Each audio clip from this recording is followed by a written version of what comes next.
तो गाइस अब तक हमने देखा मास्टर उबुशाकी मुजान को पकड़ने के लिए अपने आप को ही उड़ा देते हैं, जिस वजह से मुजान बहुत ज्यादा जख्मी हो जाता है और तमाओ इसी बात का फायदा उठाकर मुजान को पकड़ने की कोशिश करने लगती है, जिसमें सारे डीमन स्लेयर कॉर्प्स के मेंबर्स उसका साथ देने लगते हैं। पर तभी मुजान उन सभी को इन्फिनिटी कैसल में बुला लेता है। और अब आगे तब यहाँ तानसीरो इन्फिनिटी कैसल में गिरते हुए सोचता है, आखिरकार ये कैसी जगह है? यहाँ पर तो किसी भी डायरेक्शन का कुछ पता नहीं चल रहा है। क्या ये मुजान की ब्लड डीमन आर्ट की वजह से बनी है? मुझे तो समझ नहीं आ रहा कि आखिरकार चल क्या रहा है। पर तमाओ ने मुजान को किसी तरह रोक कर रखा हुआ है। पता नहीं तमाओ ये कब तक कर पाएगी, तो इसलिए मुझे जल्दी जाकर मुजान को रोकना होगा। पर उससे पहले मुझे अपनी टेक्निक को यूज करके अपने आप को नीचे गिरने से रोकना होगा। और मैं इस सिचुएशन में भी नहीं हूँ कि मैं कुछ कर सकूं। पर तभी हम देखते हैं गियू आकर तानजीरो को पकड़ने की कोशिश करता है, जिससे तानजीरो की स्पीड कम हो जाती है और उसे नीचे गिरने पर चोट नहीं आती। तब तानजीरो गियू को थैंक यू कहने लगता है। पर तभी उसी टाइम एक डीमन उस पर हमला कर देता है, जिसे तानजीरो मार देता है। पर तभी हम देखते हैं वहाँ अचानक से बहुत सारे डीमन आकर तानजीरो पर हमला कर देते हैं और तभी गियू और तानजीरो वाटर ब्रीथिंग को यूज करके उन सभी को हरा देते हैं। गियू तो सच में बहुत कमाल का है। वो तो मुझे देखकर ही समझ गया कि मैं कौन सी टेक्निक यूज करने वाला हूँ और उसने उसी के हिसाब से अपनी टेक्निक को चूज किया, ताकि कहीं हम हमले के चक्कर में एक दूसरे को ही चोट ना पहुँचा दे। ये तो सच में बहुत डरावना है। पर आखिरकार ये ऐसे क्यों देख रहा है? तब गियू तानजीरो को वहाँ से चलने के लिए कहता है और यहाँ हम देखते हैं ओबुनाई और मित्सुरी पर भी बहुत सारे डीमन से हमला कर दिया होता है। तब ओबुनाई सरपेंट ब्रीथिंग को यूज करके उन सभी के सिरों को काट देता है और कहता है, अपने हाथ मित्सुरी से दूर रखो। जिसे सुनकर मित्सुरी बहुत ज्यादा खुश हो जाती है। तब हम यहाँ देखते हैं म्योचिरो और गियोमे डीमंस को मारते हुए आगे बढ़ रहे होते हैं। यहाँ पर तो बहुत सारे डीमंस हैं। इनसे लड़ते हुए तो ऐसा लग रहा है जैसे इन सभी के पास लू और मून जितनी पावर है। लगता है ये लोग हमें थकाने की कोशिश कर रहे हैं। आखिरकार मास्टर उबुशाकी के साथ क्या हुआ? मुझे नहीं लगता कि वो कोई ऐसी गलती कर सकते थे जिससे कि कोई डीमन उन्हें ढूंढ ले। क्या उन्होंने अपने आप को एक चारे की तरह यूज किया है? तुमने सही कहा, और उन्होंने ये सब कुछ इसलिए किया क्योंकि वो ये जानते थे कि वो ज्यादा दिनों तक जिंदा नहीं रह पाएंगे। जब एक डीमन ने मुझ पर हमला किया था और मैं मौत और जिंदगी की लड़ाई लड़ रहा था, तब मास्टर पूरे टाइम मेरे साथ थे और मुझे लगता है कि उन्होंने बाकी कॉप मेंबर्स के साथ भी ऐसा ही किया था। वो हम सब के लिए एक फादर की तरह थे। मुजान ने सिर्फ मेरे बड़े भाई को ही नहीं छीना है बल्कि मेरे फादर को भी छीन लिया है, तो इसलिए मैं उसे नरक में भेजने से पहले बहुत ज्यादा तड़पाऊंगा। तुम चिंता मत करो, हम सभी लोग भी यही करना चाहते हैं। मास्टर, मैं आपको नहीं बचा पाया, मैं किसी काम का नहीं हूँ। पर तभी उसके ऊपर डीमंस हमला कर देते हैं, जिन्हें सनामी चुटकियों में मार देता है। तो यहाँ इनोसुके इन्फिनिटी कैसल में भाग रहा होता है। ये जगह तो डीमंस के साथ भरी हुई है, तो इसका मतलब यहाँ पर मैं अपनी ट्रेनिंग को टेस्ट कर सकता हूँ। तो यहाँ जेनित्सु सोचता है, मुझे अभी अभी किसी चीज की आवाज आ रही है। लगता है मुजान करीब ही है। मैं उसे कभी माफ नहीं करूँगा। तब यहाँ शिनोबू को खून की स्मेल आ रही होती है और वो उसका पीछा करते हुए एक कमरे में पहुंच जाती है, जहाँ हम देखते हैं अपर मून 2 डोमा बहुत सारी लड़कियों को मारकर खा रहा होता है। तो एक और लड़की आ गई है। तुम बहुत ज्यादा यंग और टेस्टी लग रही हो, तो इसके लिए तो मुझे नाकिमे को थैंक यू कहना होगा। तब हमें यहाँ शिनोबू की बहन कनाए की मौत दिखाई जाती है, जिसे डोमा ने अधमरा छोड़ दिया होता है। तब शिनोबू कनाए से डोमा के बारे में पूछ रही होती है ताकि वो कनाए की मौत का बदला ले सके। पर कनाए शिनोबू को डीमन स्लेयर कॉर्प्स को छोड़ने के लिए कहती है ताकि वो एक नॉर्मल जिंदगी जी सके, पर शिनोबू इसके लिए मना कर देती है। तब यहाँ शिनोबू देखती है कि कनाए ने जो डिस्क्रिप्शन उस डीमन की बताई थी वो बिल्कुल डोमा के साथ मैच कर रही होती है। तब डोमा कहता है, तो कैसी हैं आप? मेरा नाम डोमा है। ये रात सच में अच्छी है ना? ये तो कुछ ज्यादा ही खुश लग रहा है और बड़े प्यार से बात कर रहा है। पर तभी हम देखते हैं एक लड़की शिनोबू से मदद मांगने लगती है और डोमा उसे चुप कराने के लिए उस पर हमला कर देता है, पर शिनोबू उसे बचा लेती है। तुम तो सच में बहुत फास्ट हो। क्या तुम एक हाशिया हो? पर तभी हम देखते हैं डोमा के शार्प फैंस के कारण शिनोबू के हाथ में ही उस लड़की के टुकड़े टुकड़े हो जाते हैं। अरे ये क्या? ये तो सब कुछ खराब हो गया। पर तुम चिंता बिल्कुल मत करो, मैं बाद में इसे एक अच्छा टेस्टी खाना बना लूंगा,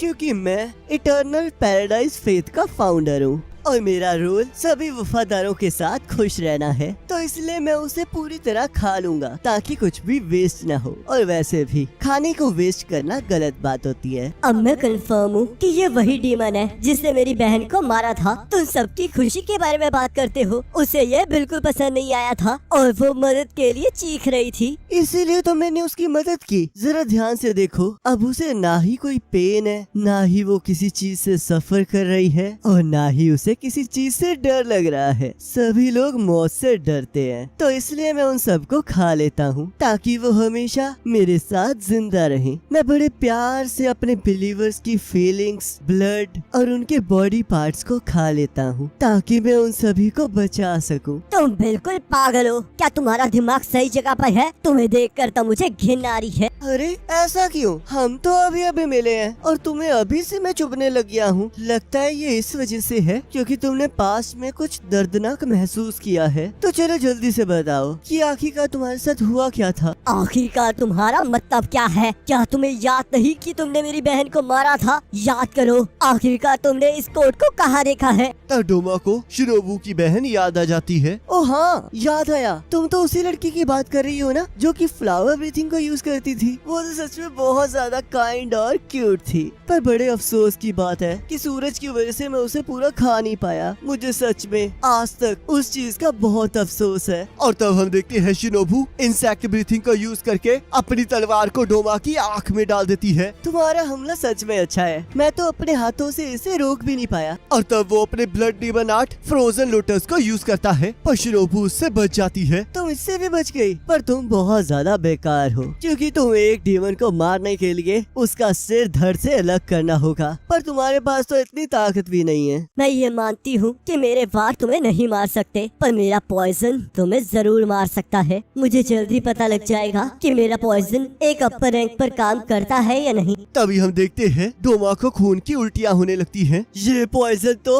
रूई के पॉइजन से भी ज्यादा ताकतवर है। रूई ने कहा था कि पॉइजन का मिक्सचर हर डीमन के लिए अलग होता है। पर रुको जरा, लगता है मैं तुम्हारे पॉइजन का असर हटा सकता हूँ। माफ कर देना कि तुमने मुझे मारने में बहुत ज्यादा मेहनत की, पर लगता है कि तुम कामयाब नहीं हो सकती। तुम्हारी तलवार जब अपनी म्यान में वापस जाती है तब वहाँ से एक आवाज आती है। क्या वहाँ पर तुम्हारे पॉइजन का मिक्सचर चेंज होता है? अगर पॉइजन के साथ आप पर हमला हो तो ये तो सच में बहुत मजेदार है। शायद मुझे ये बहुत पसंद आ रहा है। तो बताओ, क्या तुम्हें लगता है कि तुम्हारे नेक्स्ट पॉइजन का मिक्सचर मुझ पे काम करेगा? तो चलो फिर से ट्राई करते हैं। मुझे इसमें कोई प्रॉब्लम नहीं है, और वैसे भी मुझे लगा ही था कि तुम पर ये एक बारी में काम नहीं करेगा। तो गाइस तब हमें डोमा का पास्ट दिखाया जाता है, जहाँ पर उसके पेरेंट्स को लगता है कि डोमा के ऊपर ईश्वर की कृपा है, जिस वजह से उसके पेरेंट्स उसके लिए एक नया रिलीजन बना देते हैं जिसका नाम इटर्नल पैराडाइज फेथ होता है। और हम देखते हैं बहुत सारे लोग उस रिलीजन के साथ जुड़ भी जाते हैं, जहाँ पर वो डोमा को अपने दुखड़े सुनाने लगते हैं। पर डोमा को उससे कोई फर्क नहीं पड़ रहा होता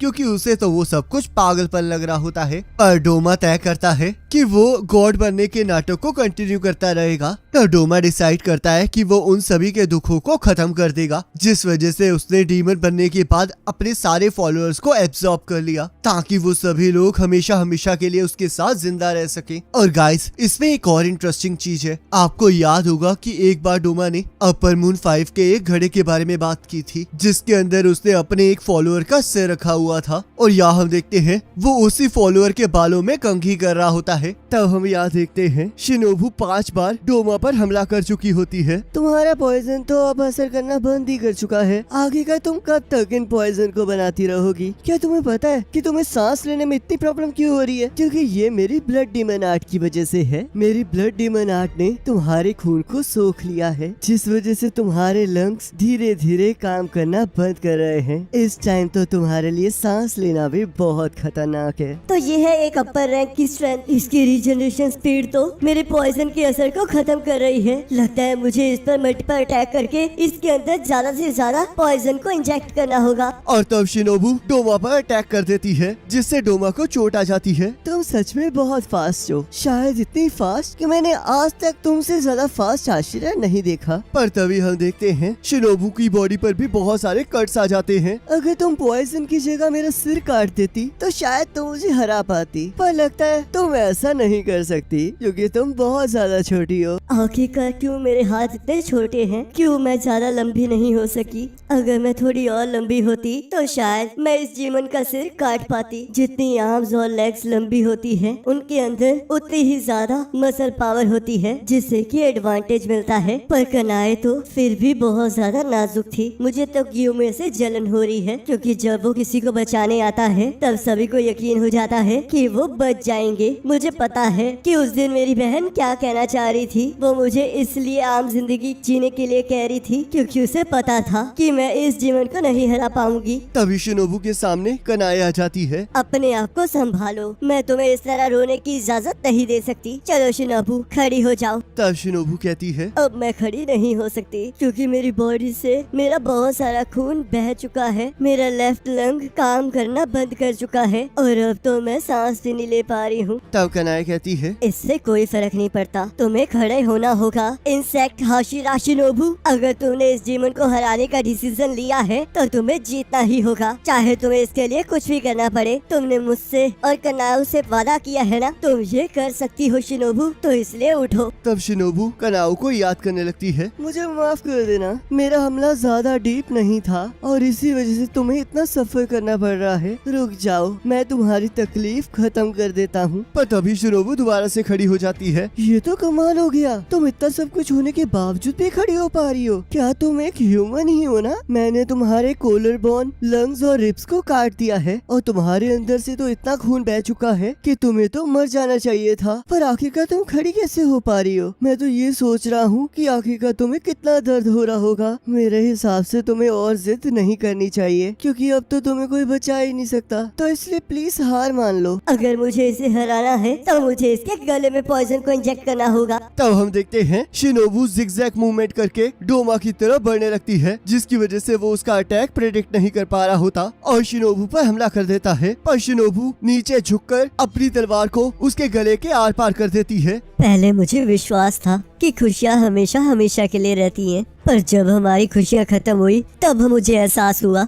कि खुशियाँ एक पतले ग्लास शीट की तरह होती हैं, जो कि कभी भी टूट सकती हैं। और उसके बाद जब स्टोन हाशिरा ने हमें डीमन से बचाया तब हमें एहसास हुआ कि अभी भी बहुत से ऐसे लोग हैं जिनकी खुशियाँ डिस्ट्रॉय होनी बाकी है। तो इसलिए मैंने और मेरी बहन ने ये डिसाइड कर लिया कि हम लोग ताकतवर होकर उन लोगों की खुशियों को बचाएंगे और जितना हो सके उतने डीमंस को मार गिराएंगे। चाहे हम कमजोर होने के कारण ज्यादा डीमंस के सिरों को नहीं काट सकते, पर अगर हम एक भी डीमन को मारने में कामयाब हो जाते हैं तो हम कम से कम कुछ लोगों को तो बचा ही सकते हैं। और अगर हम किसी अपर रैंक को मारने में कामयाब हो गए तो हम बहुत सारे लोगों को बचा लेंगे। जब तानजीरो ने मुझसे पूछा था कि मैं गुस्सा हूँ या नहीं, तब मैं सच में बहुत ज्यादा गुस्से में थी, क्योंकि डीमंस ने मेरे पेरेंट्स, मेरी बड़ी बहन और कनाओ के अलावा बाकी सारे स्टूडेंट्स को भी मार दिया और ऊपर से उन्होंने मेरे साथ काम कर रही लड़कियों की फैमिलीज को भी मार दिया। मैं उन डीमंस को कभी माफ नहीं कर सकती क्योंकि उन लोगों ने उन लड़कियों की खुशियों को छीन लिया है। तो हम देखते हैं इतने ज्यादा बार पॉइजन से वार करने के बावजूद भी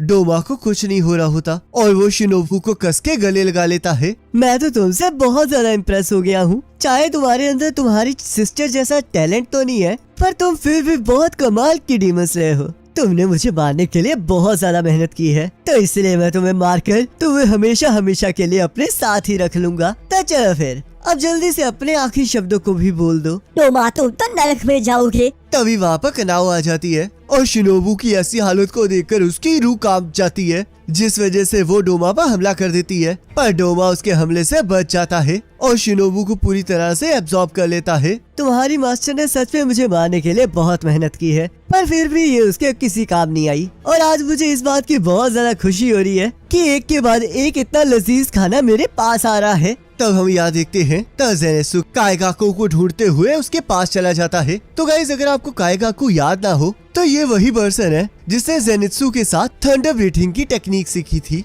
और इसी की वजह से स्टोन हाशिरा के अनाथालय पर एक डीमन ने हमला कर दिया था। तब ज़ेनित्सु कहता है, ओए आखिर का तुम हो कहाँ? जल्दी से मेरे सामने आओ। आखिरकार इस तरह कौन अपने सीनियर से बात करता है? लगता है तुम्हारी थोड़ी रैगिंग करने की जरूरत है। जब से तुम डीमन बने हो तब से तुमने मेरे सीनियर होने का हक खो दिया है। तो यहाँ गियो और तांजीरो इन्फिनिटी कैसल में मुजान को ढूंढ रहे होते हैं, पर हम देखते हैं बार बार अलग अलग दरवाजा खुलने के कारण उनके ऊपर नीचे गिरने का खतरा मंडरा रहा होता है और तांजीरो को इस बात की फिक्र हो रही होती है कि पता नहीं तमाओ कब तक मुजान कर रोक कर रख सकती है। पर तभी एक क्रो उन दोनों को शिनोबू के मरने की खबर देता है, जिससे कि तांजीरो की आंखों में आंसू आ जाते हैं। तब गियो उस क्रो के गले पर लगे हुए पेपर को देखता है और हम देखते हैं वो पेपर योशिरो की ब्लड डीमन आर्ट से बना होता है, जिसकी वजह से मास्टर का बेटा और बेटियां पूरे इन्फिनिटी कैसल पर नजर रख रहे होते हैं और इन्फिनिटी कैसल का मैप बना रहे होते हैं ताकि सभी लोग मिलकर जल्द से जल्द मुजान तक पहुंच सकें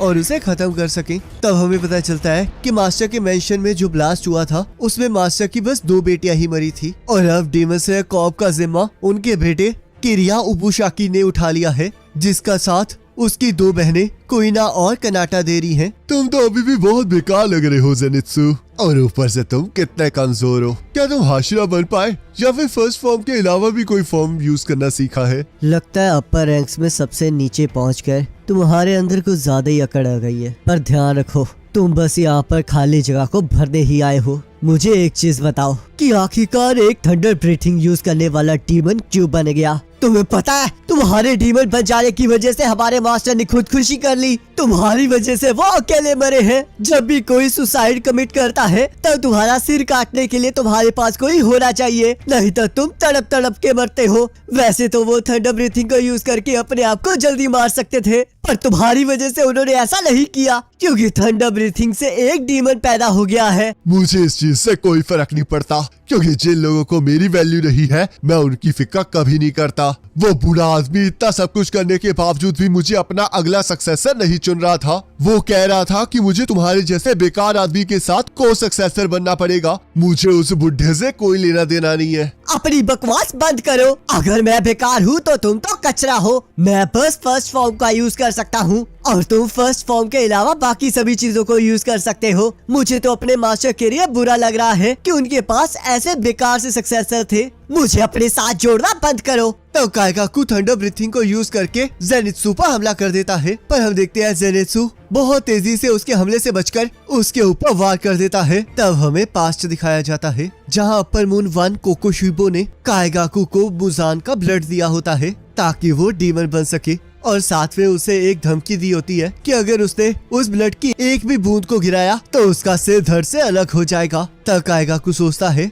किसी ताकतवर के सामने झुकने में कोई शर्म नहीं आनी चाहिए, क्योंकि इस तरह आप जिंदा बच सकते हैं और जब तक आप जिंदा रहते हैं तब तक आप बिल्कुल नहीं हारते। उस दिन उसे देखकर मुझे बहुत ज्यादा डर लग रहा था, और उसके सामने तो ये ज़ेनित्सु तो एक छोटा सा कीड़ा है। चाहे इसने थोड़ी सी ताकत ही क्यों ना हासिल कर ली हो, पर फिर भी ये एक अपर रैंक का मुकाबला नहीं कर सकता। ये हमेशा से रोता आया है और बहुत ज्यादा बेकार पर्सन है, और फिर भी उस बेकार से बुड्ढे को ये लगता था कि हम दोनों मिलकर उसके सक्सेसर बन सकते हैं। तब काइगाकू थंडर ब्रीथिंग की 2nd और 3rd फॉर्म से ज़ेनित्सु पर हमला कर देता है। तुम अब तक कितने लोगों को खा चुके हो कि अब तुम ये बता ही नहीं सकते कि कौन अच्छा है और कौन बुरा। तुम गलत हो, क्योंकि मुझे पता है कि कौन अच्छा है और कौन बुरा। जो लोग मेरी वैल्यू जानते हैं वो लोग अच्छे हैं, और जो लोग मेरी वैल्यू नहीं जानते हैं वो बुरे लोग हैं, और तुम उन्हीं में से एक हो। तब काइगाकू अपनी थंडर ब्रीथिंग की 5th फॉर्म और अपनी ब्लड डीमन आर्ट को मिलाकर ज़ेनित्सु पर हमला कर देता है, जिससे कि ज़ेनित्सु की बॉडी पर अलग अलग जगह पर कट आ जाते हैं और वो इन्फिनिटी कैसल में नीचे गिरना स्टार्ट कर देता है। मैं तुम्हारी तरह नहीं हूँ, क्योंकि मैं स्पेशल हूँ। तब ज़ेनित्सु सोचता है तुमने सही कहा कि मैं तुम्हारे जैसा नहीं हूँ। मुझे हमेशा मास्टर मारते थे और मुझे कहते थे कि मैं तुमसे सीखूं कि मेहनत कैसे की जाती है। थंडर ब्रीथिंग में थंडर ब्रीथिंग की 1st फॉर्म सारी फॉर्म्स की फाउंडेशन होती है, तो अगर तुम 1st फॉर्म को ही यूज नहीं कर सकते तो बाकी सारी फॉर्म्स का यूज करने का कोई फायदा नहीं होता। मैं ये समझ सकता हूँ काइगाकू कि तुम मुझसे इतनी ज्यादा नफरत क्यों करते हो, क्योंकि असल में तो मैं भी तुमसे बहुत ज्यादा नफरत करता हूँ। पर मैं अपने दिल की गहराइयों से तुम्हारी इज्जत भी करता हूँ, क्योंकि तुमने सच में बहुत ज्यादा मेहनत की है। मेरे और मास्टर के लिए तुम बहुत ज्यादा इम्पोर्टेंट पर्सन थे, पर तुम उससे भी कभी भी सेटिस्फाइड नहीं थे, क्योंकि तुम्हारे दिल के अंदर जो हैप्पीनेस का बॉक्स था उसके अंदर से तुम्हारी खुशी बार बार निकल रही थी, पर तुमने उस खुशी को उस बॉक्स के अंदर स्टोर करके रखा ही नहीं, जिस वजह से तुम कभी भी सेटिस्फाई नहीं हुए। मुझे माफ कर देना ग्रैंडपा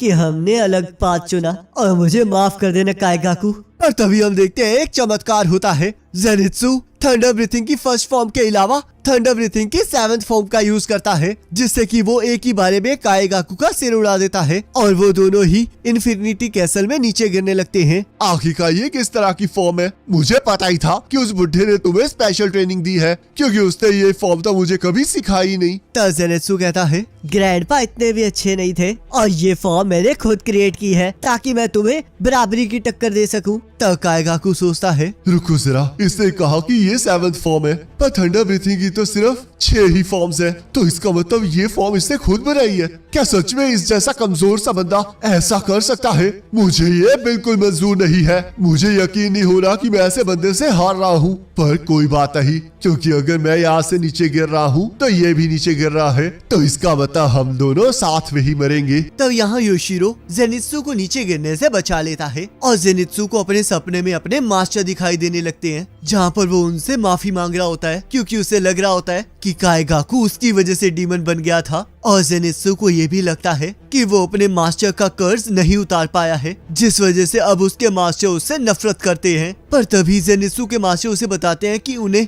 उस पर कितना ज्यादा गर्व फील हो रहा है, जिस वजह से जेनित्सु रोने लगता है। तब यहाँ मुराटा योशिरो से जेनित्सु की हालत के बारे में पूछने लगता है। तब योशिरो कहता है, चुप कर जाओ बेवकूफ मुराटा, अभी के लिए अपना ध्यान आसपास रखो, क्योंकि डीमंस हम पर कहीं से भी अटैक कर सकती हैं, और मुझे इसके फेस के ऊपर लगे हुए क्रैक्स को ठीक करने दो, नहीं तो इसकी आंखें बाहर आ जाएंगी। तब मुराटा कहता है, आखिरकार तुम बेवकूफ किसे कह रहे हो? मैं तुमसे सीनियर हूँ, और हाँ, इतनी डरावनी बातें करना बंद करो, क्योंकि मेरा दिल बहुत ज्यादा कमजोर है। तब योशिरो कहता है, जेनित्सु तुम तो सच में बहुत ज्यादा लकी थे, क्योंकि जिस अपर मून के साथ तुम अभी अभी लड़े थे उसे अपनी एबिलिटीज का इस्तेमाल करना अभी नहीं आता था, पर अगर तुम कुछ सालों बाद उसके साथ लड़ते तो जरूर मारे जाते। तब हमें बताया जाता है कि योशिरो डीमन स्लेयर कॉर्प्स की यूनिफॉर्म को पहनकर डीमन स्लेयर कॉर्प्स आ गया था, और उसे कोई भी इसलिए नहीं पहचान पाया था क्योंकि वो एकलौता ऐसा डीमन है जिसे तमाओ ने अपने ब्लड से बनाया है, तो इसलिए वो ह्यूमंस की तरह दिखता है, और अब ह्यूमन की तरह दिखने की वजह से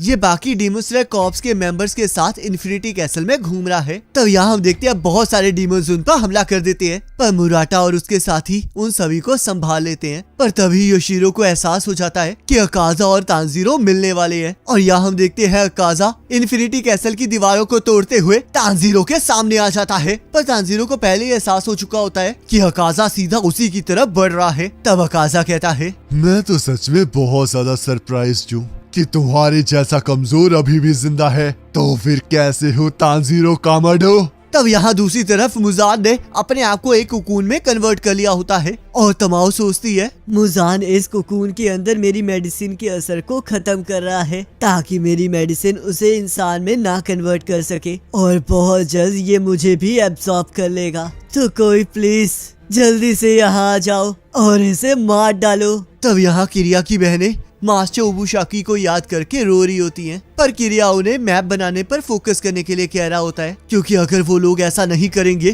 तो डीमन स्लेयर कॉर्प्स ये लड़ाई हार जाएगा। तब यहाँ रेंगुकू के फादर और टेंगेन किरिया की सुरक्षा के लिए बाहर ही बैठे होते हैं। किरिया सच में बहुत ज्यादा कमाल का है, चाहे उसकी फादर की मौत अभी अभी हुई है, पर वो फिर भी डीमन स्लेयर कॉर्प्स को संभाल रहा है। इन बच्चों को देखकर तो मेरे अंदर भी हौसला आ गया है, तो इसलिए मैं अपने बेटे रेंगुकू की तरह ही अपनी जान देकर इन सभी को बचाऊंगा। तब यहाँ हम देखते हैं तमाओ ने नेजुको को भी वो मेडिसिन दी होती है ताकि वो दोबारा से इंसान में कन्वर्ट हो सके, और मास्टर उरुकुडाकी उसका ध्यान रख रहे होते हैं। तब मास्टर उरुकुडाकी सोचते हैं, अगर नेजुको फिर से इंसान में कन्वर्ट हो जाएगी तो मुजान का हजारों सालों का सपना टूट जाएगा, क्योंकि फिलहाल नेजुको ही एक ऐसी डीमन है जो कि सनलाइट में चल सकती है। आज रात आखिरकार ये लड़ाई खत्म हो जाएगी और मुझे विश्वास नहीं हो रहा कि मैं ये सब कुछ देखने के लिए अभी तक जिंदा हूँ। हम सभी लोग गियर्स की तरह एक दूसरे के साथ जुड़े हुए थे, पर जब तांजीरो और नेजुको यहाँ पर आए तब हमने अच्छी तरह फंक्शन करना स्टार्ट कर दिया। तो इसलिए तांजीरो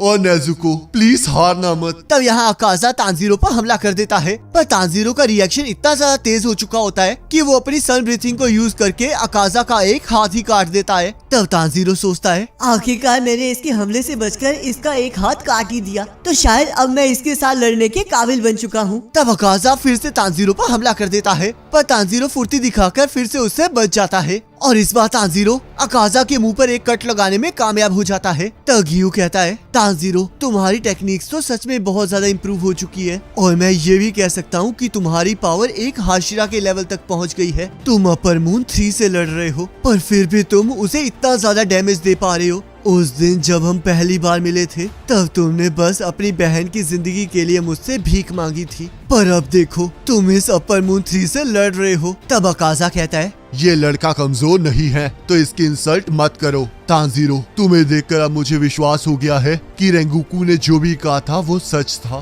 तो चलो फिर अब मैं तुम्हें रिस्पेक्ट दूंगा। तब अकाजा अपनी टेक्निक को एक्टिवेट कर देता है और तांजीरो को लड़ने का आह्वान देता है। तब यहाँ गियू और अकाजा लड़ना स्टार्ट कर देते हैं और अकाजा को गियू के साथ लड़ने में बहुत ज्यादा मजा आ रहा होता है। तब गियू उसके ऊपर अपनी 11th फॉर्म से हमला कर देता है और अकाजा कहता है, मैं तो ये फॉर्म पहली बार देख रहा हूँ, क्योंकि जिस वाटर हाशिरा को मैंने मारा था उसने तो कभी इस टेक्निक का यूज ही नहीं किया था। तब तांजीरो पीछे से आकर अकाजा पर हमला कर देता है, पर अकाजा उसके हमले से बचकर उसी के ऊपर पीछे से हमला कर देता है और जैसे ही अकाजा का हाथ तांजीरो को काटने वाला होता है वैसे ही गियू सही टाइम पर आकर उसका ही हाथ काट देता है, पर अकाजा अपने हाथ को फिर से रीजनरेट कर लेता है। तब गियू फिर से अकाजा पर हमला कर देता है और तांजीरो भी अकाजा के पैर पर हमला करने लगता है, पर अकाजा तांजीरो को एक जोरदार लात मारता है जिससे कि तांजीरो के मुंह से खून निकलना स्टार्ट हो जाता है और गियू अभी भी अकाजा के साथ लड़ने लगा हुआ होता है। तुम्हारी तलवारबाजी तो सच में बहुत ज्यादा कमाल की है। तो चलो फिर अब जल्दी से अपना नाम बता दो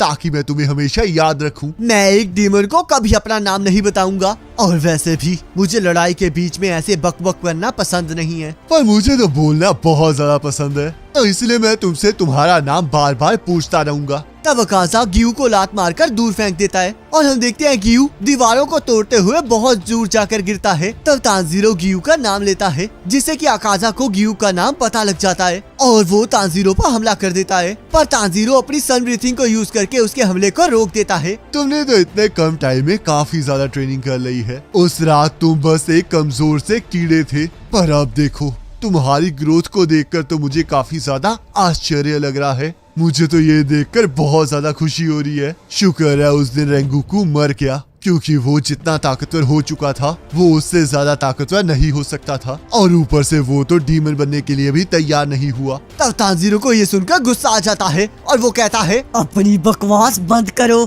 और तुम्हारी हिम्मत कैसे हुई रेंगुकू के बारे में ऐसा कहने की? तुम्हें कोई गलत फहमी हुई है तांजीरो, मैं तो तुम लोगों की तारीफ कर रहा था और वैसे भी मैं बस उन्हीं लोगों से नफरत करता हूँ जो कमजोर होते हैं और नेचर के लॉज भी यही कहते हैं कि हमें उन लोगों को मार देना चाहिए। जो भी तुम कह रहे हो वो गलत है और तुम इस बात का प्रूफ हो। जब भी कोई नया बच्चा पैदा होता है तब वो सबसे ज्यादा कमजोर होता है और उसे जिंदा रहने के लिए किसी की मदद की जरूरत होती है। चाहे तुम्हें याद ना हो अकाजा, पर तुम भी कभी बच्चे थे और तुम्हें भी किसी ने बचाया था जिस वजह से तुम आज जिंदा हो। ताकतवरों को हमेशा कमजोरों को बचाना चाहिए और उसके बाद वो कमजोर लोग ताकतवर होकर बाकी कमजोरों को बचाएंगे और यही नेचर का लॉ है। अकाजा, जो तुम सोच रहे हो वो बिल्कुल गलत है, तो इसलिए मैं तुम्हें और आगे बढ़ने नहीं दे सकता। तब अकाजा सोचता है, मुझे पहले ही पता लग गया था कि मैं इस इंसान को एक्सेप्ट नहीं कर सकता, क्योंकि इसे देखकर मुझे बिल्कुल भी अच्छा महसूस नहीं होता है। मुझे ऐसा लगा था कि शायद ऐसा इसलिए हो रहा है क्योंकि ये कमजोर है, पर अब जब ये ताकतवर हो चुका है तब भी मेरे दिल से ये फीलिंग नहीं जा रही है। तभी अकाजा को अपने पीछे किसी के होने का एहसास होता है और वो भी सेम तांजीरो की बातों को रिपीट करता है और उसे ताकतवर होके कमजोरों की मदद करने के लिए कहता है, जिससे तंग आकर अकाजा उसे मुक्का मारने की कोशिश करता है, पर वहाँ पर कोई भी नहीं होता। तांजीरो तुम मुझे बिल्कुल पसंद नहीं हो। तब अकाजा तांजीरो पर हमला कर देता है, पर तांजीरो उसके हमले से बच जाता है और तभी अकाजा तांजीरो के पास आकर उसे एक जोरदार लात मारता है, जिससे कि तांजीरो के मुंह से खून निकलने लगता है। चाहे मैं इसकी मूवमेंट्स को ट्रैक कर पा रहा हूँ और उसके हमले को रोक पा रहा हूँ, पर फिर भी इसका हमला इतना ताकतवर है कि ये मुझे चोट पहुंचाने में कामयाब हो रहा है। ये हर बार बिल्कुल एक्यूरेटली मुझ पर हमला कर पा रहा है और जितनी बार भी ये हमला करता है तब मुझे ऐसा लगता है कि इसका हमला मेरे वाइटल पॉइंट्स की तरफ एक मैग्नेट की तरह अट्रैक्ट हो रहा है। पर आखिरकार ऐसा क्यों हो रहा है? सोचो तांजीरो, तुम्हें जल्द से जल्द इसका जवाब ढूंढना होगा। अकाजा की मूवमेंट्स और शब्दों में ही इसका जवाब छुपा हुआ है। तब अकाजा फिर से तांजीरो पर हमला कर देता है और तांजीरो उसके हमले से बचकर उस पर ही हमला कर देता है, जिससे कि अकाजा बच जाता है। पर हम देखते हैं तांजीरो का हमला उसके गले पर एक गहरा कट लगा देता है। ये टेक्निक तो सच में बहुत ज्यादा मजेदार है। ऐसा लग रहा था जैसे कि इसे डॉज करने के बाद ये ब्लेड मेरे तक पहुंचा है। आखिरकार तुम ये कैसे कर पा रहे हो? तब हमें पता चलता है कि रेंगुकू के भाई ने तांजीरो के लिए एक लेटर लिखा होता है, जिसमें उसने यूरिची और फर्स्ट फ्लेम हाशिरा की बातों के बारे में लिखा होता है, जहाँ पर यूरिची ने फ्लेम हाशिरा को अपनी और मुजान की लड़ाई के बारे में बताया होता है। और हम देखते हैं वो लेटर तांजीरो तक अभी तक पहुंचा ही नहीं होता, क्योंकि उस क्रो के तांजीरो तक पहुंचने से पहले ही तांजीरो अकाजा के साथ लड़ना स्टार्ट कर चुका था। तब यहाँ अकाजा तांजीरो की तलवार को पकड़ लेता है और तांजीरो अपनी तलवार को छुड़ाने के लिए जोर से अपने सिर को अकाजा के सिर पर मारता है, पर अकाजा को कुछ नहीं होता। तब तांजीरो उसे एक लात मारता है, पर अकाजा फिर भी उसकी तलवार को नहीं छोड़ता है और तब गियू आकर अकाजा के हाथों को काट देता है। तब गियू कहता है, अब मुझे बहुत ज्यादा गुस्सा आ रहा है, क्योंकि इस अपर मून 3 ने मुझे इतना दूर फेंक दिया था, जिस वजह से मेरी कमर में दर्द होना स्टार्ट हो गया है। मुझे अपनी तलवार को पूरी ताकत से यूज करना पसंद नहीं है और मैं किसी ऐसे ओपोनेंट के साथ तो बिल्कुल नहीं लड़ना चाहूंगा जिसे इसमें मजा आता है। पर मैं इस टाइम एक ऐसे ओपोनेंट से मिला हूँ जिसने मेरे अंदर की लड़ने की आग को जगा दिया है। मेरी अब सारी सेंसेस जाग चुकी है ताकि मैं अकाजा का सामना कर सकूं। और अब मुझे ऐसा लग रहा है जैसे कि अब मैं जिंदगी और मौत के बीच में स्ट्रगल कर रहा हूँ। अब मुझे समझ में आ गया है कि एक पर्सन अपने आप को कितना ज्यादा स्ट्रेच कर सकता है। तब हम देखते हैं गियू का मार्क एक्टिवेट हो जाता है और वो पहले से तेज हो जाता है, जिस वजह से वो अकाजा के गले पर हमला करने में कामयाब हो जाता है। पर अकाजा उसी के हिसाब से अपनी स्पीड को एडजस्ट करके गियू को बराबरी की टक्कर देने लगता है। तब तांजीरो सोचता है, इन दोनों की स्पीड तो मैच कर रही है और अगर ये ज्यादा देर तक चलेगी तो गियू का स्टैमिना खत्म हो जाएगा। हमारा गोल मुजान को हराना है, तो इसलिए हम पूरी रात अकाजा के साथ नहीं लड़ सकते। मुझे जल्द से जल्द ये सोचना होगा कि हम अकाजा को कैसे हरा सकते हैं। पर रुको, पहले मुझे शांति से ये सोचना होगा कि आखिरकार अकाजा को ब्लाइंड स्पॉट से भी कैसे पता लग जाता है कि उस पर हमला होने वाला है। अकाजा ने रेंगुकू के साथ लड़ते हुए बैटल स्पिरिट की बात की थी। आखिरकार ये बैटल स्पिरिट होती क्या है? क्या अकाजा भी बैटल स्पिरिट को उसी तरह सेंस कर सकता है जैसे कि मैं स्मेल के जरिए सब कुछ सेंस करता हूँ? एक बार मुझे इनोसुके ने भी बताया था कि वो भी बिना देखे ये बता सकता है कि कोई उसकी तरफ देख रहा है या नहीं, और ये इस वजह से होता है क्योंकि इनोसुके किसी की मर्डर इंटेंशन को सेंस कर सकता है। पर अगर कोई उसे मारने की इंटेंशन से ना आया हो तो उसके लिए भी उसे सेंस कर पाना बहुत ज्यादा मुश्किल हो जाता है। जैसे कि इनोसुके को उस विस्टोरिया हाउस में उस ग्रैंडमा के पीछे होने का एहसास ही नहीं हुआ था। इनोसुके का कहना ये भी था कि अगर हम किसी को बिना किलिंग इंटेंशन दिखाए उस पर हमला करेंगे तो वो उसे नोटिस नहीं कर पाएगा। पर मुझे लगता है कि किसी डीमन को इस तरह मारना इम्पॉसिबल है। उस टाइम तो मुझे ये सारी बातें बच्चों वाली लग रही थी, पर जरूर कुछ ना कुछ इसी के अंदर छिपा है। आखिरकार वो बैटल स्पिरिट है क्या, और वो मर्डरस इंटेंस से कैसे अलग है? जो कंपास टेक्निक अकाजा अपनी लड़ाई में यूज करता है, क्या हम किसी तरह उसे रोक सकते हैं? तब तांजीरो को यहाँ पर अकाजा पर हमला करने के लिए एक ओपनिंग मिल जाती है, जिस वजह से वो उसके गले पर हमला कर देता है। पर अकाजा को इसके बारे में पहले ही पता लग जाता है और वो तांजीरो की तलवार को पकड़कर उस पर हमला कर देता है। पर तांजीरो को उसके हमले से बस खरोच आती है और गियू फिर से अकाजा पर हमला करना स्टार्ट कर देता है। तो सभी पॉइंट्स को जोड़कर तांजीरो को कुछ समझ आने लगता है। मेरे डैड बिल्कुल प्लांट्स की तरह थे जो कि बहुत ज्यादा शांत थे, और वो तब भी नहीं बदले थे जब वो मरने वाले थे। हर साल की शुरुआत में कामडो फैमिली की हर एक जनरेशन एक फैमिली डांस परफॉर्म करती है, पर वो बहुत ज्यादा टफ होता है और उस पर्सन को वो डांस सुबह से लेकर शाम तक परफॉर्म करना होता है, जिसमें बार बार 12 फॉर्म्स को रिपीट किया जाता है। मेरे डैड बीमार होने के बावजूद भी उस डांस को परफॉर्म किया करते थे, पर फिर भी उन्हें वो टफ नहीं लगता था। उनका कहना था कि जब वो बिल्कुल ठीक थे तब उन्हें वो डांस आज से ज्यादा मुश्किल लगता था, क्योंकि उस टाइम उन्हें करेक्ट मूवमेंट्स नहीं आती थी। पर जब उन्हें वो करेक्ट मूवमेंट्स आ गई तो उनका माइंड इनविजिबल हो गया। उनका कहना था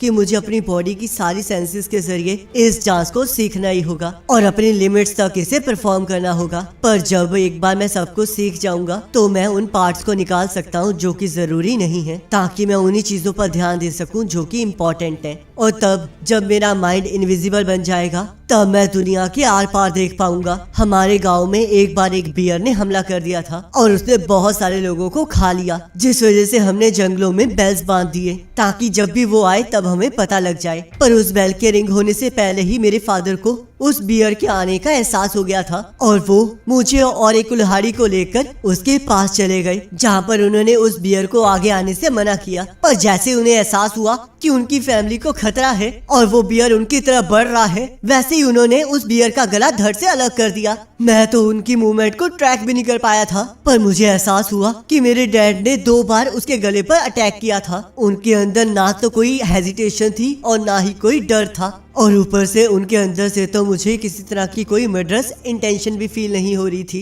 वो तो बस एक प्लांट की तरह खड़े थे। मेरे डैड ऐसे नहीं थे जो कि मजे के लिए अपनी स्ट्रेंथ को शोकेस करे। और तब मुझे एहसास हुआ कि जो भी उन्होंने किया वो उनकी ट्रेनिंग का ही इफेक्ट था, जिस वजह से वो दुनिया के आर पार देख सकते थे। मुझे अब समझ में आ गया है कि क्यों उस टाइम मैं अकाजा के हमले से बच पाया था। मैं उस टाइम अकाजा के हमले को डॉज कर पाया था, जो कि मुझे आसानी से मार सकता था, पर फिर भी किसी रीजन से मुझे ऐसा नहीं लगा कि मैं उसे डॉज नहीं कर सकता। उस थोड़े टाइम के लिए मुझे एहसास हुआ जैसे कि मैं भी दुनिया के आर पार देख सकता हूँ। मुझे उस टाइम उसकी बॉडी ट्रांसपेरेंट दिखाई दे रही थी और ये चीज वैसी ही थी जैसे कि मैंने हेंटेंगू को उसके दिल में ढूंढा था। पर उस टाइम मुझे ये नहीं पता कि मैंने उसे स्मेल किया था या फिर देखा था। मैं उस टाइम इतना ज्यादा फोकस था कि मैंने अपनी बाकी सारी सेंसेस को बंद कर दिया था और मेरी बॉडी खुद ब खुद बहुत तेजी से मूव की थी। मुझे माफ कर देना इनोसुके कि मैंने उस टाइम तुम पर डाउट किया, पर तुम बिल्कुल सही थे। इस टाइम गियो काजा के साथ लड़ रहा है तो मुझे भी जल्द से जल्द इस सेंस का यूज करके काजा को हराना ही होगा। तब यहाँ तांजीरो को अपने फादर की बातें समझ में आ जाती हैं, जिस वजह से वो दुनिया के आर पार देखना स्टार्ट कर देता है और उसे अकाजा के सारे मूवमेंट्स के बारे में पता लगने लगता है। तब यहाँ गियू अभी भी अकाजा को बराबरी की टक्कर दे रहा होता है, जिस चक्कर में वो बहुत ज्यादा जख्मी हो चुका होता है और उसने अकाजा पर भी बहुत सारे वार किए होते हैं। पर अकाजा अपनी रीजनरेशन पावर की मदद से अभी भी हारने के लिए तैयार नहीं होता और वो कहता है, लगता है गियू तुमने अपनी सारी वाटर फॉर्म्स को यूज कर लिया है, तो चलो फिर अब मैं तुम्हें तबाह कर देता हूँ। वैसे मुझे बहुत ज्यादा खुशी है कि तुम मुझे इतने टाइम तक झेल सके। तब गियू फिर से अकाजा पर हमला कर देता है, पर अकाजा उसकी तलवार को ही तोड़ देता है और रेंगुकू की तरह ही अपने हाथ को उसकी छाती के आर पार करने लगता है। पर तभी उसे एहसास होता है कि उसका हाथ कट चुका है और यहाँ हम देखते हैं तांजीरो ने अपना मार्क एक्टिवेट कर लिया होता है, जिस वजह से उसने अकाजा के हाथ को काटकर गियू को बचा लिया होता है। और अकाजा तांजीरो को देखकर ये समझ जाता है कि अब वो उसके लिए बहुत बड़ा खतरा बन चुका है, जिस वजह से उसे तांजीरो को मारना ही पड़ेगा। तब अकाजा अपनी टेक्निक को यूज करता है और गियू और तांजीरो पर और भी तेजी से हमला कर देता है। तब गियू अपनी 11th फॉर्म डेड काम से उसके हमले को एब्जॉर्ब करने की कोशिश करने लगता है, पर फिर भी गियू को बहुत चोटें आती हैं, क्योंकि वो डेड काम से सिर्फ अपने वाइटल ऑर्गन्स को ही बचा पाता है। तब अकाजा को लगता है कि उसके हमले से तांजीरो मर चुका है और वो कहता है, गियू मैं तो तुमसे बहुत ज्यादा इम्प्रेस हो गया हूँ कि तुम अभी भी जिंदा हो, पर तुम रेंगुकू और तांजीरो की तरह मत मरना। तो चलो आओ गियू मेरे साथ डीमन बन जाओ। पर तभी गियू देखता है कि तांजीरो अभी भी जिंदा होता है और अकाजा को उसकी प्रेजेंस महसूस नहीं हो रही होती, जिस वजह से गियू ये सोचने लगता है कि शायद अब तांजीरो चुपचाप उस पर हमला कर देगा। और तब तांजीरो जोर जोर से चीखना स्टार्ट कर देता है और अकाजा पर हमला कर देता है। तब अकाजा को समझ में नहीं आ रहा होता कि उसके इतना ज्यादा खतरनाक हमला करने के बावजूद भी तांजीरो अभी तक जिंदा कैसे है। पर वो फिर भी तांजीरो के हमले से नहीं डर रहा होता, क्योंकि उसकी कंपास टेक्निक तांजीरो की बैटल स्पिरिट को डिटेक्ट कर सकती है। पर तभी वो शॉक हो जाता है, क्योंकि उसे तांजीरो के अंदर से कोई बैटल स्पिरिट महसूस नहीं हो रही होती। और हम देखते हैं पलक झपकते ही तांजीरो अकाजा का गला काट देता है। तब गला कटने के बाद अकाजा को कुछ समझ नहीं आ रहा होता, क्योंकि उसने आज तक कोई ऐसा पर्सन नहीं देखा होता जिसके पास कोई बैटल स्पिरिट ना हो और वो सोचता है बच्चों के अंदर भी थोड़ी सी बैटल स्पिरिट तो होती ही है, पर फिर भी तांजीरो ने अपनी बैटल स्पिरिट को पूरी तरह से मिटा दिया। ऐसा लग रहा था जैसे कि मैं किसी ऐसे पेड़ के साथ लड़ रहा था जो कि कभी एग्जिस्ट ही नहीं करता था। मैं इसके इस हमले को रोक सकता था, पर फिर भी इसने काफी कम टाइम में ही मेरी सेंसेस को सरपास कर लिया। मैंने इतने सालों तक मार्शल आर्ट सीखी, पर फिर भी मैं अपने सामने से आ रहे एक हमले को भी नहीं रोक पाया। इसकी आंखों के अंदर मुझे ना ही कोई नफरत और ना ही कोई गुस्सा दिखाई दे रहा है। इसकी आंखों के अंदर मुझे बस डोमिनो सुपरमेसी दिखाई दे रही है, जो कि एक सेल्फलेस स्टेट होती है। और इसी चीज को मैं पूरी जिंदगी ढूंढता रहा, पर मैं फिर भी इस तक कभी नहीं पहुंच पाया। तब हम देखते हैं अकाजा अभी भी हार मानने के लिए तैयार नहीं होता और अपने सिर को पकड़कर फिर से अपने शरीर के साथ जोड़ने की कोशिश करने लगता है। पर गियू अपनी टूटी हुई तलवार को अकाजा के सिर के आर पार कर देता है, जिस वजह से उसका सिर गायब हो जाता है। और तांजीरो को लगता है कि शायद अब वो लोग जीत चुके हैं, पर हम देखते हैं अकाजा ने अभी भी हार नहीं मानी होती और उसकी बॉडी फिर से उसकी टेक्निक को एक्टिवेट कर देती है, जिस वजह से वो फिर से तांजीरो पर हमला कर देता है और उसे एक लात मारकर दीवार में घुसा देता है। तब हम देखते हैं अपनी पावर को लिमिट तक यूज करने की वजह से तांजीरो कुछ भी नहीं कर पा रहा होता और ना ही उसे ये समझ में आ रहा होता है कि आखिरकार अकाजा का सिर कटने के बावजूद भी वो जिंदा कैसे है। तब तांजीरो सोचता है, क्या अकाजा को मारने के लिए भी डाकी और गिटारो की तरह हमें किसी कंडीशन को पूरा करना पड़ेगा? पर ऐसा नहीं हो सकता क्योंकि उसका सिर गायब हो चुका है। तो क्या अकाजा कुछ चेंज करने की कोशिश कर रहा है? क्या इसने भी मुजान की तरह अपने सिर को छोड़कर किसी और बॉडी पार्ट को अपनी कमजोरी बना लिया है? तो हम देखते हैं ज्यादा थकान की वजह से तांजीरो बेहोश हो जाता है और अकाजा तांजीरो पर हमला करने के लिए आगे बढ़ने लगता है। पर गियू तांजीरो को बचाने के लिए फिर से अकाजा के साथ लड़ना स्टार्ट कर देता है, पर फिर भी अकाजा तांजीरो की तरफ बढ़ने से रुक नहीं रहा होता। तब गियू कहता है, रुक जाओ, मैं अभी भी जिंदा हूँ। अगर तुम्हें तांजीरो को मारना है तो तुम्हें सबसे पहले मुझे मारना पड़ेगा। तब अकाजा को किसी की बात याद आने लगती है जिसने उसे कहा था कि एक इंडोमिनल स्पिरिट एक ऐसी स्पिरिट होती है जो कि किसी भी सिचुएशन में नहीं बदलती है। हम लोग समुराई नहीं हैं और ना ही हमारे पास कटाना है, पर फिर भी हम लोग अपने दिलों में तलवार को रखते हैं और हम लोग दूसरों के साथ सिर्फ अपने हाथों से ही लड़ते हैं। तब अकाजा को यह बातें याद करके फिर से गुस्सा आने लगता है, पर हम देखते हैं एक लड़की उसे रोकने लगती है। तब यहाँ गियू की हालत भी बहुत बुरी हो चुकी होती है क्योंकि उसे अपने लेफ्ट ईयर से कुछ सुनाई नहीं दे रहा होता और ऊपर से लड़ने की वजह से वो इतना ज्यादा थक चुका होता है जिससे कि उसे ऐसा लग रहा होता है कि जैसे कि उसकी पूरी बॉडी के अंदर किसी ने बेड़ियां बांध दी हो। और उसके लिए ये चमत्कार से कम नहीं होता कि वो इस सिचुएशन में भी लड़ पा रहा होता है। तब गियू सोचता है, जिस चीज का भरोसा मुझ पर किया गया था वो सारी फ्यूचर से कनेक्टेड है, तो इसलिए मैं फिर से अपनी फैमिली और फ्रेंड्स को अपने सामने मरने नहीं दूंगा।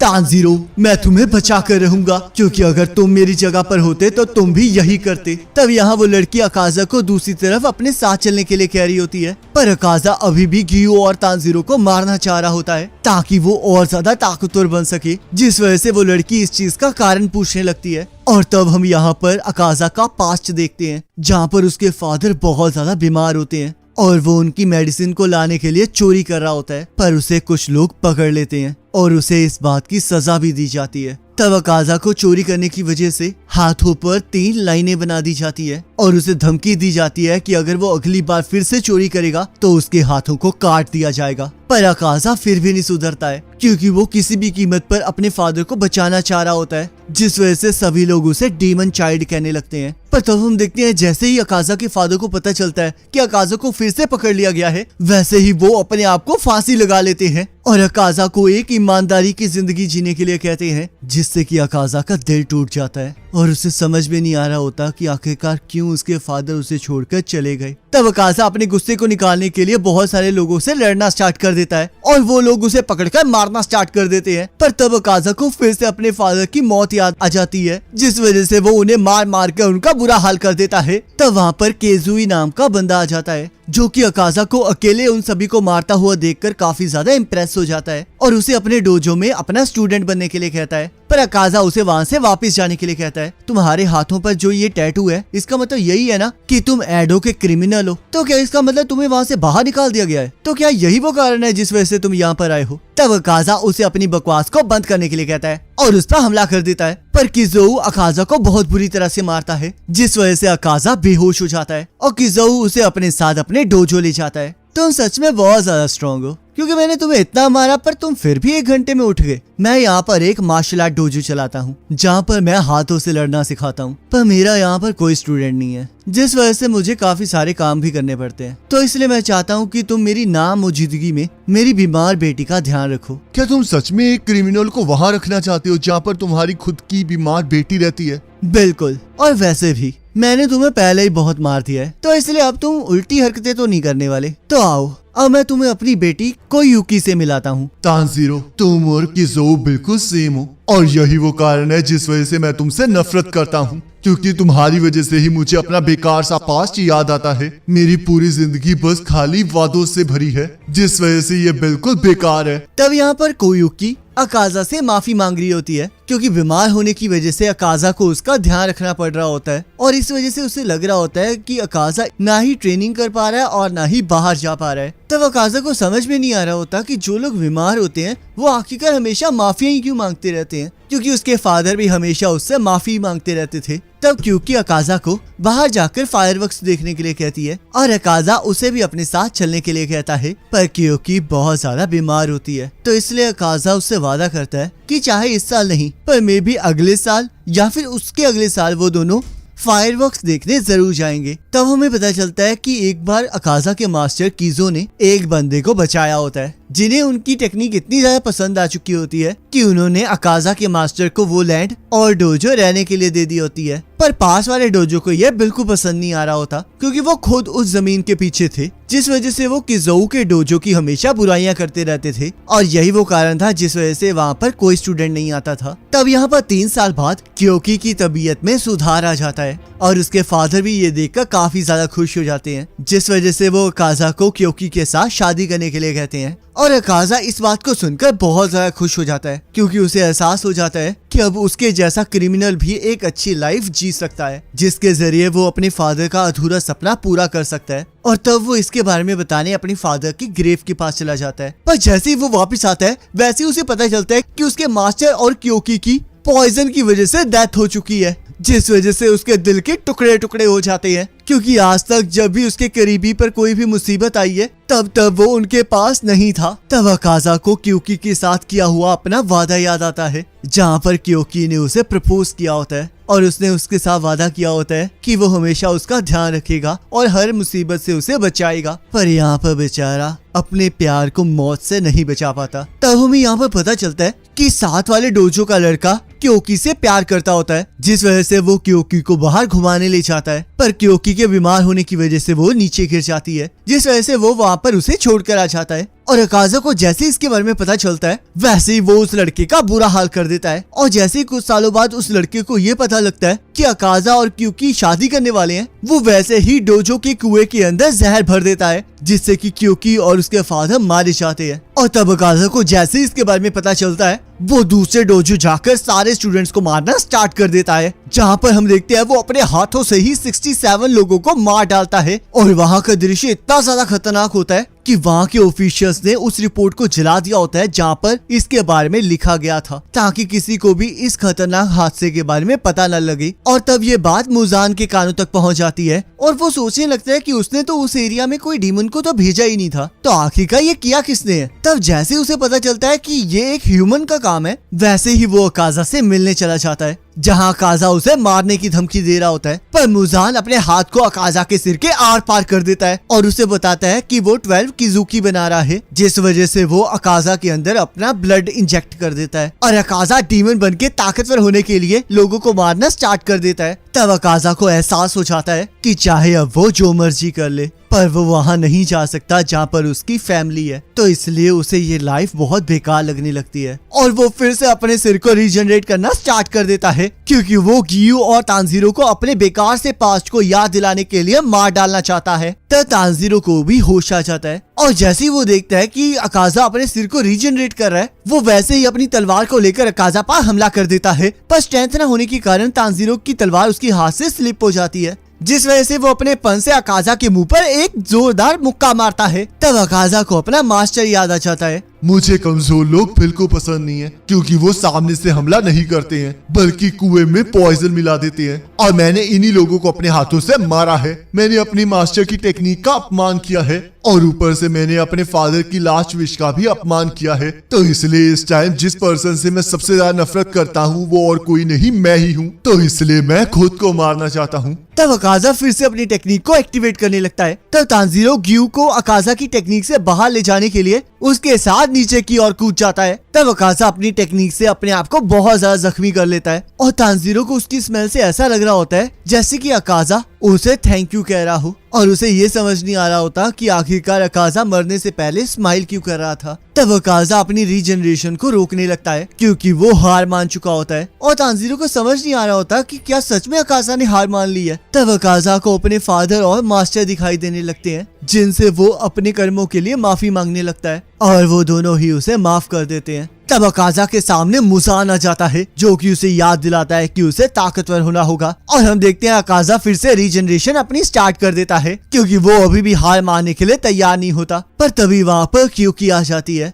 और अकाजा को हार मान लेने के लिए कहती है। तब अकाजा जोर जोर से रोते हुए क्यूकी से माफी मांगने लगता है क्योंकि वो उसे नहीं बचा पाया था और क्यूकी भी ये देखकर बहुत ज्यादा खुश हो जाती है कि अकाजा उसके पास वापिस आ गया है। तब हम देखते हैं अकाजा वहाँ से गायब हो जाता है और तांजीरो और क्यू लड़ाई की थकान की वजह से वहीं पर बेहोश हो जाते हैं। तब क्रो इसके बारे में सबको बताने लगता है और यहाँ कोकोशिबो और डोमा को ये एहसास हो जाता है कि अब अकाजा नहीं रहा है। और गाइस इसी के साथ अपर मून 3 का एंड हो जाता है। अब इसके आगे क्या होगा इसके बारे में हमें अगले पार्ट में पता लगेगा जिसका लिंक आपके स्क्रीन पर आ रहा होगा। इस पर क्लिक करके अगले पार्ट को देख सकते हैं।